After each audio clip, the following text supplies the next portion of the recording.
You're standing in a trench somewhere in northern France in 1916, surrounded by machine guns, heavy artillery, airplanes, poison gas, and enough industrial firepower to flatten entire villages in a single afternoon. This is supposed to be the most modern war ever fought, the height of European civilization, the future of warfare. And yet, when night falls and a raiding party climbs out into no man's land, the men crawling through the mud are carrying clubs, sharpened shovels, knives, blackened pistols, and weapons that would have looked completely normal 500 years earlier. Because for all the technology of the First World War, an unbelievable amount of killing eventually came down to hand-to-hand fighting inside narrow trenches where you could barely see more than a few feet in front of you. And once soldiers understood what modern firepower had done to the battlefield, they realized something else too. The old rules of war were dead. Before 1914, most European armies still believed wars would be won through movement, aggression, and offensive spirit. French generals became almost obsessed with the idea that courage alone could overcome modern weapons, and one French officer famously declared that the French army, returning to its traditions, recognizes no law but the offensive. They believed it so completely that when proposals were made to replace the bright red trousers worn by French infantry with less visible uniforms, senior officers rejected the idea because they feared it would damage morale. That tells you almost everything about the mindset Europe entered the war with. These armies were preparing for a modern industrial conflict while still thinking like 19th century commanders. And nowhere was that more obvious than the bayonet. Military planners before the war genuinely expected infantry attacks to end in close combat, so rifles were designed almost like spears. The French Lebel rifle with bayonet attached stretched nearly 6 feet long. German Gewehr 98 rifles were almost as large. Soldiers spent endless hours drilling thrusts aimed at the throat, chest, and stomach.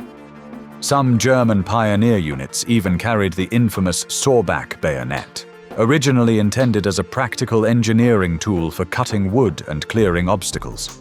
Allied propaganda, meanwhile, transformed it into proof of German brutality, spreading stories that the serrated blade ripped horrific wounds into anyone it touched. German soldiers became so afraid of being captured carrying them that many eventually filed the teeth off entirely. And then the war started. Reality hit almost immediately. French infantry advanced into Alsace-Lorraine wearing bright uniforms, while officers led from the front with drawn swords, looking less like modern soldiers and more like something out of the Napoleonic Wars. Bands played, flags waved, entire formations marched directly into concentrated artillery and machine gun fire. On August 22, 1914, France suffered the deadliest day in its military history. Roughly 27,000 soldiers killed in a single day. And the Germans soon learned the same lesson themselves. During the First Battle of the Marne, German troops launched night attacks with fixed bayonets, only to walk into devastating artillery fire and confusion so severe that some units accidentally fired into each other in the dark. Again and again, offensives collapsed before soldiers could even get close enough to use the weapons they had trained with. Machine guns changed everything. Barbed wire changed everything. Modern artillery changed everything. And the survivors dug. At first, trenches were temporary defensive positions scraped into the earth wherever attacks stalled. But as both sides repeatedly failed to outflank each other during the race to the sea, those trenches became permanent. Soon, trench systems stretched from the North Sea all the way to Switzerland. And once that happened, warfare itself changed, because now every attack had to cross open ground directly into prepared defensive positions protected by machine guns, artillery, and multiple belts of wire. The defender held almost every advantage. Military planners believed artillery would solve the problem. The theory sounded simple enough. Bombard enemy trenches for days, destroy the wire, collapse the defenses, kill the defenders, then let infantry walk forward and occupy whatever remained.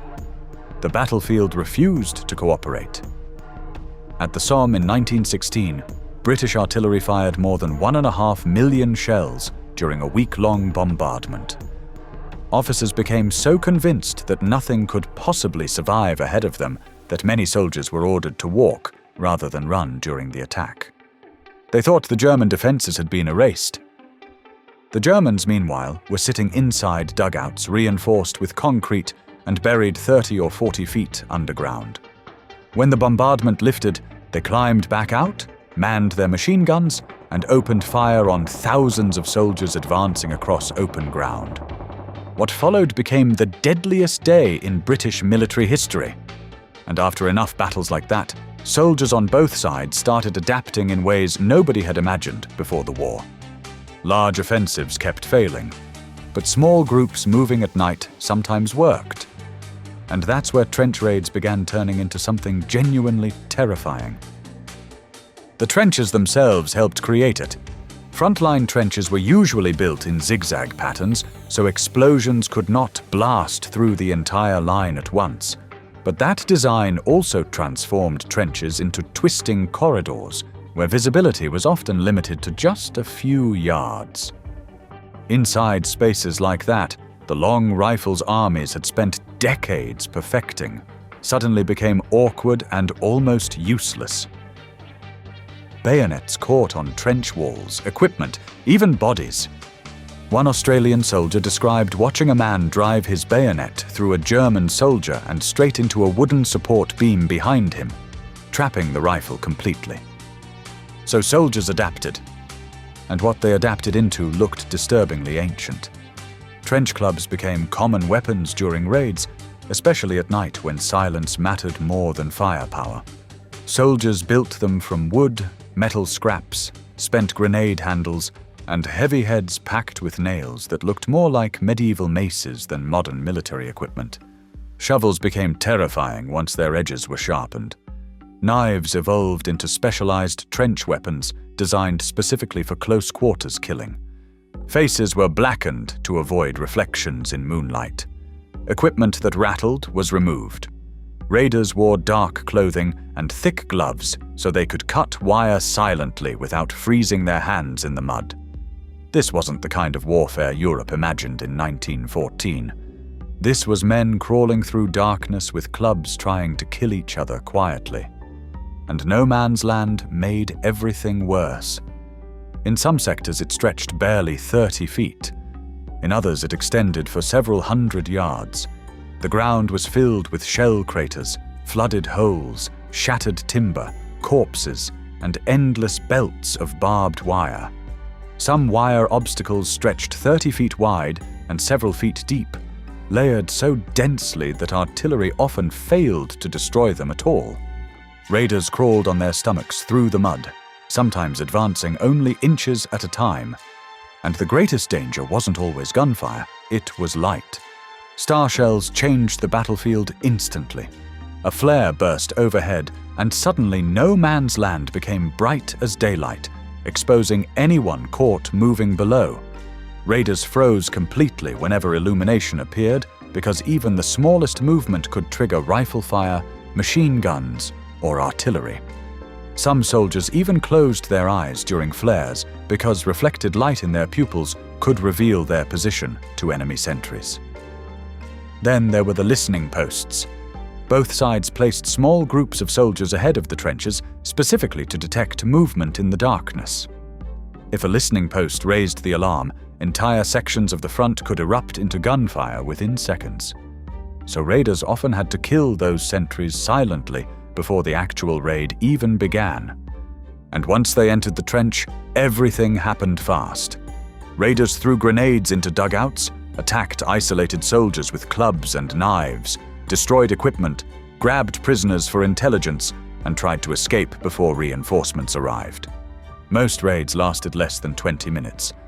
Many lasted far less, because every second spent inside the trench increased the chance of getting trapped there.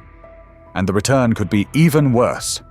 Raiders dragged wounded men or prisoners back through darkness while artillery, rifles, and machine guns swept across no man's land. Some became disoriented, and accidentally jumped into the wrong trench entirely. Others survived the raid only to be mistaken for enemy soldiers by their own side and shot trying to climb back over the parapet. And sometimes entire raiding parties simply vanished. No survivors, no explanation, just gone. What makes all of this so disturbing is not simply the violence itself. It's the contradiction. Europe entered the First World War believing technology would make warfare more advanced, more scientific, maybe even more civilized. Instead, industrial firepower trapped millions of soldiers inside static trench systems, where survival often depended on clubs, knives, sharpened shovels, and silent killing in darkness. And eventually armies tried turning those brutal lessons into an actual system of warfare.